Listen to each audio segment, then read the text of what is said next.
So hi Fatma, how are you doing today? Good. How are you? Doing good. I'm doing great. Officially, we are now in the summer. Yeah, It's so hot, and so just is like the market. the global situation. Absolutely. But come on, look at it. I mean, look at the launches that have taken place. Yeah. Just now, the Jumeirah Emirates Travel launched. I mean, it was incredible. In one Yeah. hour, everything got sold out. Yeah, And I can't believe it. Yeah. can you believe that? And the minimum ticket size was $1 million plus. Yeah, that's why I always sell luxury properties and I sell the ones that are branded. And that's what I try to explain to my clients, to people. Like, there's a shortage of luxury properties in Dubai. And I Absolutely. know these are the ones that will appreciate. And the smart investors, they're already aware of it. That's why they're going and buying in these launches and everything is sold out. Definitely. I mean, it's so required in Dubai, Yeah. with this kind of, because we have so many HNIs also coming to Dubai. I mean, since 2020, Yeah. and, we have, people say that, who's buying? But look at it. If you try to go to a fine dine restaurant, there's nothing available over the weekends. Yeah, you have to Even, book like days in advance. Whenever I call them, they're fully booked. And look at the absolutely. price. The minimum spend is like almost $1,000. And then people say, who's buying these products? I mean, who's going to these restaurants? If somebody can answer that, and then I can answer who's buying these properties.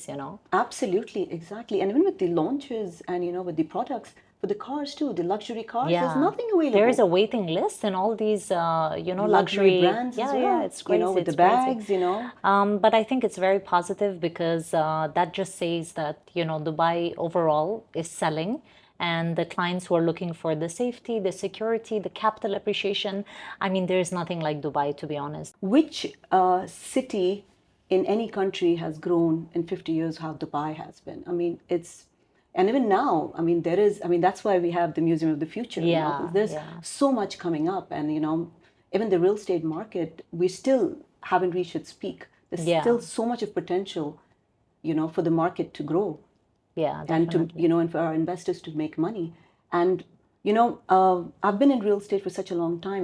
This is my 15th year. Yes.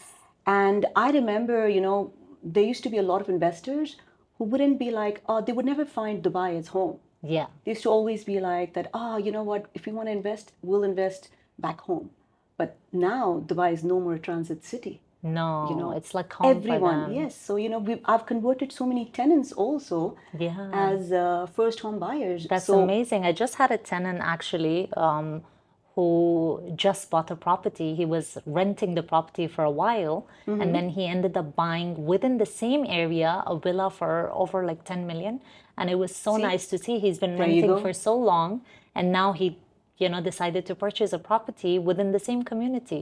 And it's just really nice to see this, that people who are tenants can also become homeowners. Yes, this is getting in, and, everyone's looking for opportunities. And the great thing about Dubai is they can't pick. There's so many places where it's affordable. So if Yeah, someone buying from a million, they can go up to 100 million, 200 million as well. So there yeah. is room for everyone as Yeah, per their budget. definitely. The government is really working hard towards it. So tell me one thing, Fatima. You've done masters in psychology. What made you come to real estate? Yeah, I know I get this question a lot because like I invested in my degree and I invested in education after I was already a broker. So I had a digital marketing degree while I was working with Aeon and Trisl, and then I decided to do masters in psychology. And I just did it to relate to the investors and my colleagues and everybody just to understand people better. And I feel like it's a great degree to And it have when goes really you're, well. yeah, yeah. I can always use, my knowledge towards the client and try to understand them in a different way. But when I was young, like almost 17 years old, I used to do these promotions like in the mall where I would sell like baby milk or Really? perfumes or things like this. And I actually started doing these jobs because I wanted to save money and, educate myself. So I realized during that period, I managed to really stop people and sell those products. Like I was selling, random things, and I was so At the good end of the at day, it's selling. sales, yeah? Yeah, at the end of the day, it's sales. And it's so like for me, that's where my passion started from. I knew I like sales, But of course, at that moment, I wasn't really happy, selling perfumes or baby milk and this kind of stuff. But it was when I realized, oh, I could be really good at sales. And then I joined the developer and I was working with them, in a different department. And that's how I met the management of Aeon Trisl. And then they obviously said that I could be great at sales and why don't you do sales? And I said like, oh, I'm not sure. I don't think this is for me. And then I decided one day that, oh, I've done this for so long and I'm sure that I can add value and I can, sell real estate. Why not? I love Dubai. Dubai is my home. And after that, everything is a history. There's no looking back. Yeah, there is no looking back. I just really love doing what I do. I feel like when you have a passion for what you do, then it doesn't feel like a job. Every day feels Absolutely. like I a thrill. completely And agree with you. the day I get, the day the contract is signed or there is a deal that is done, like, I don't know, I get this kind of a feeling. We don't even look at weekends. Yeah, like, I just, we work Saturdays, yeah. Sundays because, we're happy what we're doing. Yeah, and we're if you're still getting paid happy for it as well. with what you do, you don't Absolutely. feel like, you're obliged to do it. You do it like with your heart. And that's what I see like with the new brokers or some of the brokers. They don't do it out of passion. They're doing it just for the sake of money. Yeah. If you're in this They're industry just for seasonal just brokers. money, Exactly. look, money is a motivation, I know. But if you're here just for money, then I don't You think have you to can take real succeed, estate as a profession. You have been here 15 years because you chose this as your career. It was not Absolutely, something yeah. like, okay, I'm here for one deal, I'm going to make this money and go buy a luxury car and enjoy my life. You're a true or real broker when you transact every month. I mean, some months I don't transact because, for whatever other reasons, but majority of the year I'm transacting every month. Exactly. And now I've actually been seeing Dubai market as well. That Dubai market is shifting where people understand they have to work with experienced brokers. Yeah. They have to work with firms who are good in what they're doing and they need to work with experienced broker. The game with working with rookie brokers are out. Yeah, yeah. They're not I there mean, you anymore. see the allocation process that developers have. I really appreciate these developers, and really, it's beautiful how now there is an allocation system for the new hot launches if you've performed well in the last couple of years. Yes, Now, you know how exactly, yeah. in secondary you have specialization? Like Community you specialize specialist, in yes. downtown, right? So I feel like now developers understand that with brokers also. Now companies specialize in certain developers. For example, for us, we're number one in Emaar.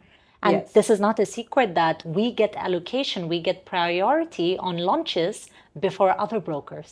And I think that is beautiful because That is so beautiful. the client also gets to choose the unit before the public, and he's happy with what he chose and everything.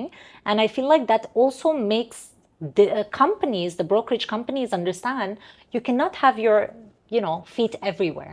You need to specialize as a company as well. Absolutely. I know that we as a company are doing great in a lot of developers, but of course, like, we've also had number one in Emaar for a long time now. So that shows that we specialize in Emaar as a company as well, and even in the secondary market, even in the primary market. Okay. I mean, look at us. We've been number one for so many years. It clearly means we specialize in Emaar.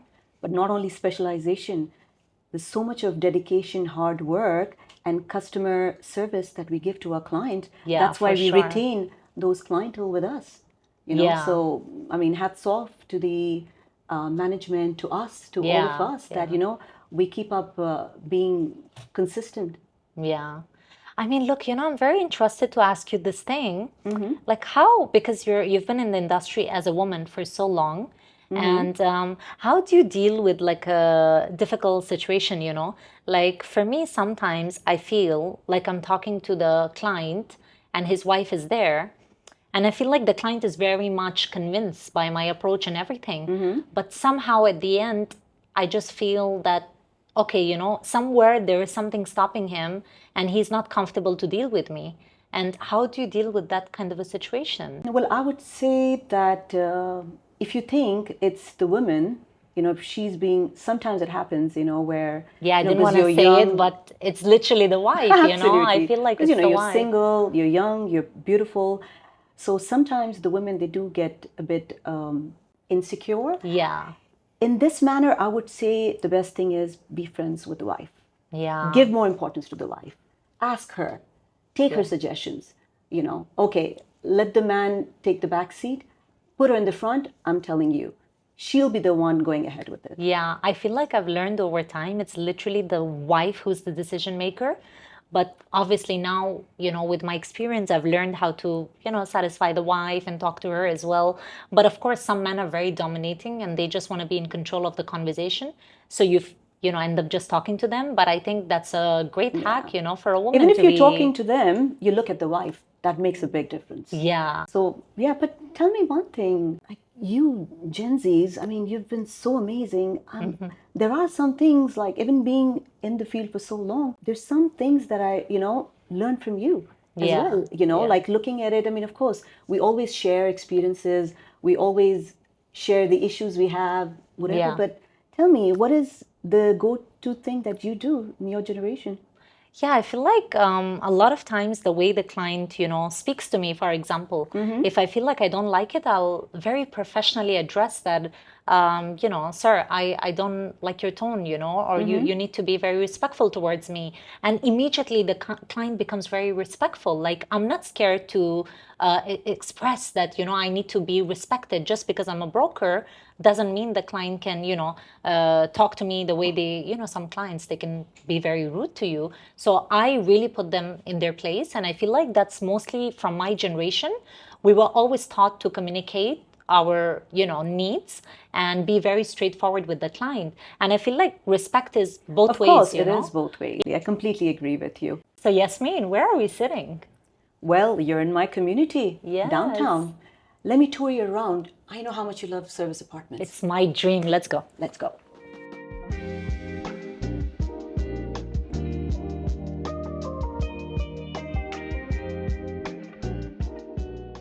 By the way, this beautiful view is for sale. It's gorgeous. So, am I expecting an offer? Yes, Yasmine, let me call my future husband and see if he can give one.